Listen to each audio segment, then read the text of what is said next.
झारखंड के बरही में रुपेश पांडे और कर्नाटक में बजरंग दल कार्यकर्ता हर्षा की नृशंस हत्या को लेकर बजरंग दल के लोगों ने उपायुक्त को पत्र लिखा।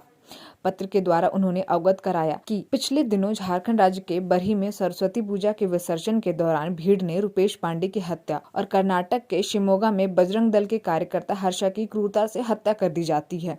इन सभी अमानवीय घटना को देखते हुए पिछले कई दिनों से जिस प्रकार देश भर में हिंदूवादी कार्यकर्ताओं को लक्षित कर आक्रमण किया जा रहा है, उनकी हत्याएं की जा रही है, यह एक षड्यंत्र की तरह हिंदू समाज के युवाओं में एक डर का वातावरण उत्पन्न करने तथा देश का माहौल बिगाड़ने का प्रयास किया जा रहा है।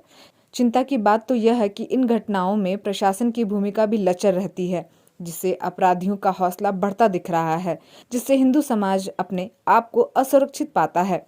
राष्ट्रपति से यह आग्रह है कि इन घटनाओं पर संज्ञान लेकर उचित जांच कराते हुए कड़ी से कड़ी कार्रवाई करने का निर्देश संबंधित राज्य सरकारों को देने की कृपा करें।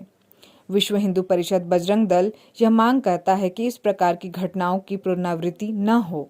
महामहिम राष्ट्रपति के नाम ज्ञापन देने आए हैं उपायुक्त महोदय के मार्फत। ये भारतवर्ष में जो हिंदुओं को टारगेट करके, विशेषकर बजरंग दल के कार्यकर्ताओं को टारगेट करके और षड्यंत्र के तहत जो हत्या की जा रही है, उसी के लिए ज्ञापन देने आए हैं और सरकार को चेताने आए हैं कि इस पर अविलंब रोक लगाया जाए। आज जो मुस्लिम तुष्टीकरण के नाम पे जो हो रहा है, अगर किसी दिन हिंदुओं ने ये रास्ता इख्तियार कर लिया तो इसका अंजाम क्या होगा।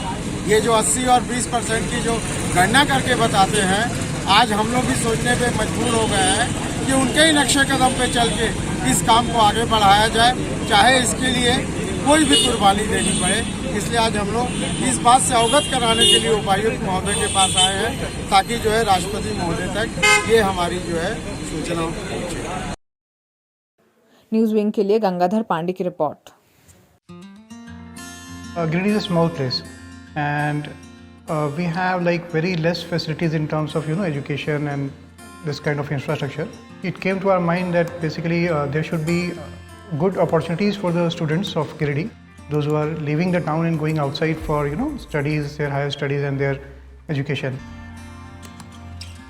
I wanted my son to start with the coding classes, so I researched it online. I got through all the reviews and everything. Then I got in touch with the White Hat representatives, and I was very happy with the progress and all how he was doing. So then I thought that why not to implement it in our school so that all the students are able to learn this thing. I started coding because we can make our thoughts real. We can interact with the computer. White Hat Junior is helping me to create a web browser. And I think on this part, White Hat is actually leading, on this coding platform. It is definitely a very good platform and one should implement in every school.